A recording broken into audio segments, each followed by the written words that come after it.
నవరాత్రులు పూజలు అందుకున్న బొజ్జగనపయ్య వరంగల్ నగరంలో గంగమ్మ ఒడికి చేరాడు. వరంగల్ మహానగర పాలక సంస్థ పరిధిలోని 22 చెరువులలో 7,000కు పైగా విగ్రహాలను నిమజ్జనం చేశారు.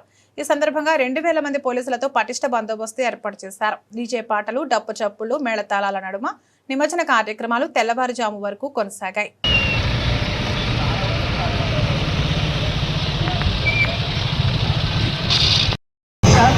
కేవలం 25 రూపాయలకే సారీ లాంటి మంచి ఆఫర్లతో Chennai shopping mall Hanmakonda 3rd anniversary celebration.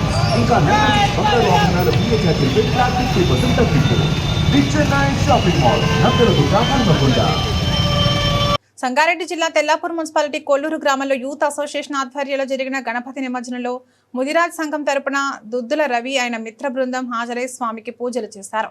తాళం మేళతాళాలతో భజన నృత్యాలతో నిమజ్జన కార్యక్రమంలో పాల్గొన్నారు.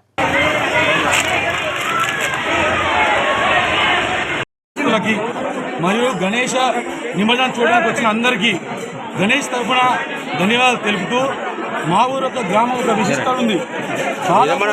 లడ్డు విధిస్తుందో మా ఊరు అనవాయిదు నుంచి తాతల తరం నుంచి వాళ్ళు మాకు గుర్తుండగా మేము వెళ్ళినప్పుడు ఏ విధంగా అయితే భజన లడ్డూలు ఏ మండపంగానే ఆ మండపం వేలపాటు అవుతుంది.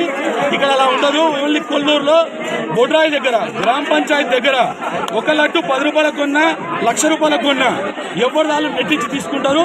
ఎవరు అవసరం నిమిత్తం వాళ్ళు తీసుకుంటారు. అన్ని వినాయకులు అన్ని లడ్డులు ఏకకాలంలో 1 నుంచి 2 గంటలకి నిమజ్జనం అయ్యి అది మా ఊరి యొక్క గొప్పతనం. ఏ ఒక్కరి గొప్పతనం కాదు, ఊర్లో నివసించే అందరి గొప్పతనం. కాబట్టి ఈ విధంగా వర్తిల్లుతుంది గణపతి ఉత్సవాలు. ఇదే కంటిన్యూస్ చేసి మా భావి తరాలకు కూడా చూపిస్తామని, మా ఊరి మీద గణపతి ఆశీస్సులు ఉండాలని కోరుకుంటూ జై బోలో గణపతి మహారాజ్.